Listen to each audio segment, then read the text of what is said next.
పవన్ కళ్యాణ్ గారు కూడా దీని మీద మాట్లాడితే బాగుంటుంది, రాష్ట్ర ప్రజలకి ఓ భరోసా వస్తుంది. సార్ థ్యాంక్ యూ అధ్యక్ష. ముఖ్యంగా విశాఖ స్టీల్ ప్లాంట్కి సంబంధించి అధ్యక్ష, ఇది ఒక పార్టీకి సంబంధించో లేదంటే కొద్దిమంది ఒక ప్రాంతానికి సంబంధించి మొత్తం రాష్ట్రానికి సంబంధించింది. చాలాసార్లు పదే పదే నేను అనేక సందర్భాల్లో కూడా చెప్పాను అధ్యక్ష. ఇది చాలా భావోద్వేగంతో చాలా త్యాగాల మధ్య నడుమున వచ్చిన స్టీల్ ప్లాంట్ అధ్యక్ష. ఇది గతంలో కూడా గత వైసీపీ పాలనలో కూడా అది ప్రైవేటీకరణ జరగబోతోంది.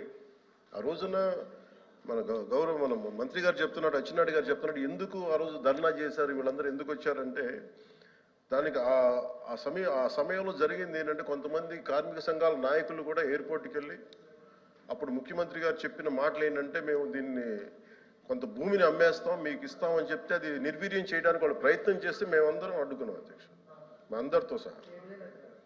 ఇది మొన్న కూడా కార్మిక సంఘాల నాయకులతో కూర్చున్నప్పుడు ఇదే నివేదిక ఇదే అభ్యర్థన ఇచ్చారు. ఇది ప్రైవేటీకరణ చేయకూడదంటే మీరు ఎంత కమిటెడ్గా ఉన్నారో మేము అంతే కమిటెడ్గా ఉన్నాం. 2021 ఫిబ్రవరిలో మేము అమిత్ షా గారిని కలిసాం అధ్యక్ష, హోంమంత్రి అమిత్ షా గారిని కలిసి వారికి నేను ఇచ్చింది కూడా ఏంటంటే ఇది మాకు చాలా భావోద్వేగాలతో కూడింది, చాలా త్యాగాలతో కూడింది, దయచేసి దీన్ని ఎట్టి పరిస్థితుల్లో ప్రైవేటీకరణ చేయకండి అని చెప్పాం అధ్యక్ష.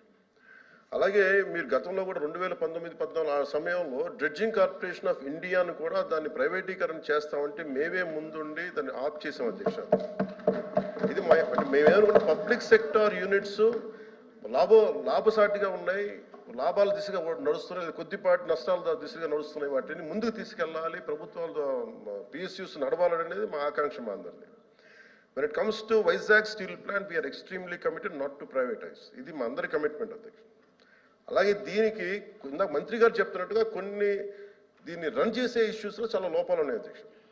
దాన్ని స్కిల్ని ఎన్హాన్స్ చేసుకోవాలి, దాన్ని కొంత పెట్టుబడి కావాలి, దానికి కొంత క్యాప్టివ్ మైండ్స్ కావాలి, లాట్ ఆఫ్ ఛాలెంజెస్ ఉన్నాయి.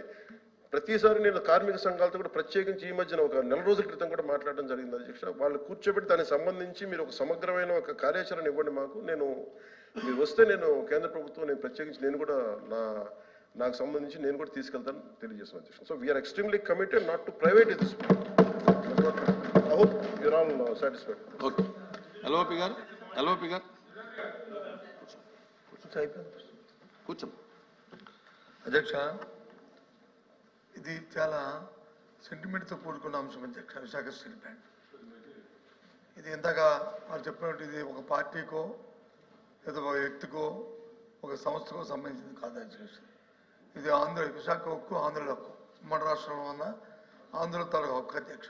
32 మంది ప్రాణ త్యాగాలతో అయింది. ఇందాక మంత్రులు మాట్లాడుతున్నప్పుడు 1-2 విషయాన్ని వారు చెప్పడం జరిగింది. భూములు అమ్మేస్తున్నారు, అప్పుడు ముఖ్యమంత్రి గారు తీసేద్దారు.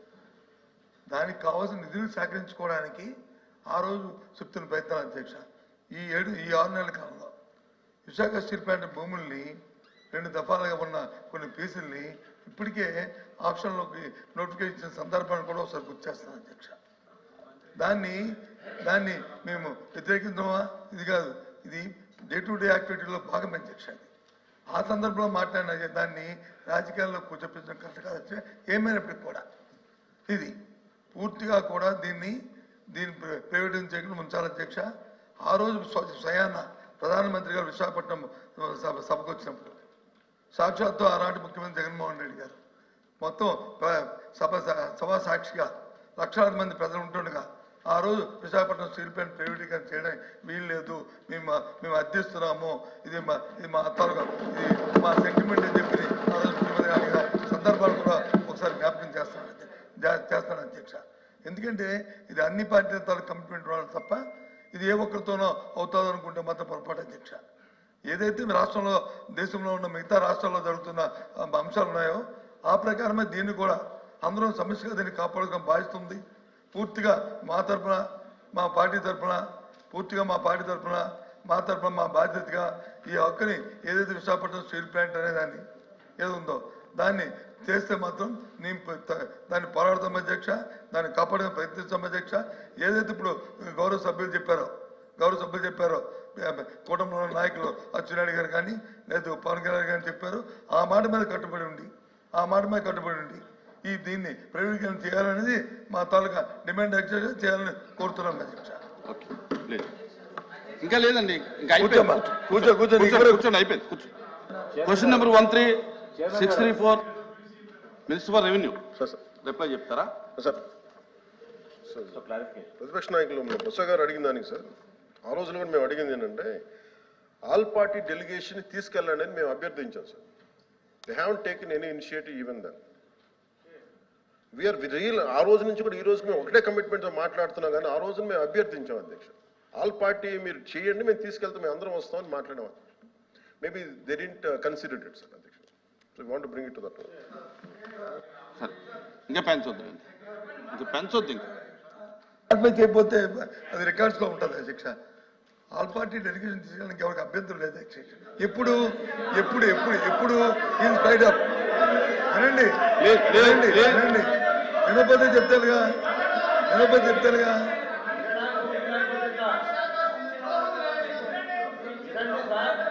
వినండి దయచేసి వినండి. రామారావు గారు వినండి. వినటానికి అభ్యంతరం ఏముంది? ఆ రోజున్న ప్రభుత్వానికి ఆపే శక్తి లేకపోయినప్పుడు ఆల్ పార్టీ డెలిగేషన్ రావాలని మాకు ఆ శక్తి ఉంది. అది ఉంది కాబట్టి ఎందుకు ఆపగలుగుతాం? ఇవాళ దయచేసి అది చేయమని చెప్పి రిక్వెస్ట్ చేస్తున్నాను. కూర్చోండి సార్. అచ్చెన్నాయుడు గారికి పెంచకండి. కూర్చోమ్మా.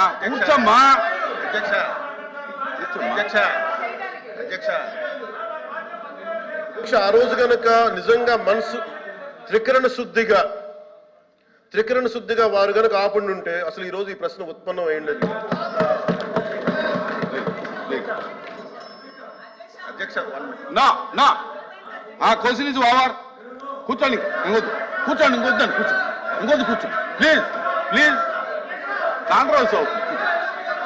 Question number 13634 minister for revenue minister గారు ప్లీజ్ కూర్చోండి.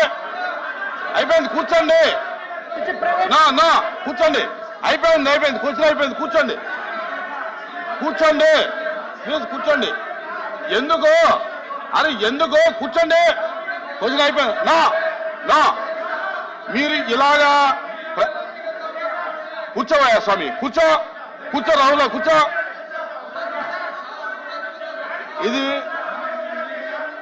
ఇది బ్యాడ్ ప్రాక్టీస్. ఇది బ్యాడ్ ప్రాక్టీసు.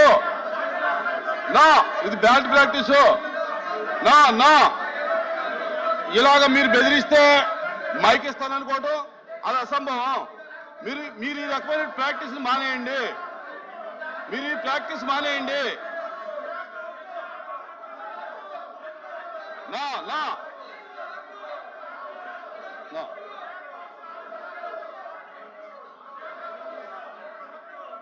ఎవరు లేదు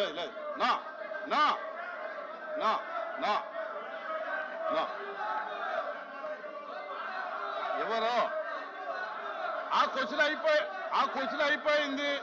ఏమో లేదు అది లేదు. అరే ఎందుకు వస్తారా మీరు? ఏంటి దేనికి వస్తారు మీరు దేనికి వస్తారు చెప్పండి. మీరు దేనికి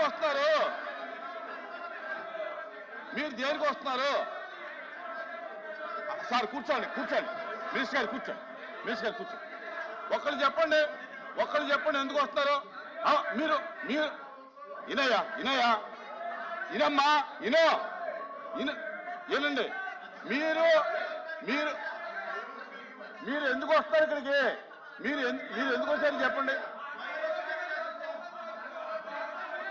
ఏంటది?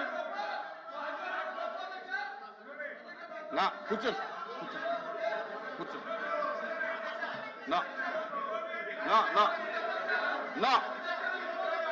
ఇలా వస్తే ఇవ్వను. ఇలా వస్తే ఇవ్వను.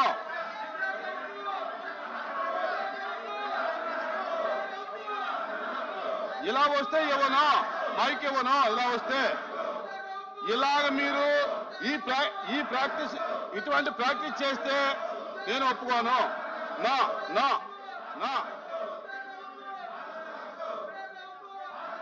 కూర్చోండి దయచేసి కూర్చోండి ప్లీజ్ కూర్చోండి ప్లీజ్ ప్లీజ్ కూర్చోండి నా నా నా ఇవ్వను ఇలా మీరు ఈ రకమైన ప్రాక్టీస్ చేస్తే ఇవ్వను నా ఇవ్వను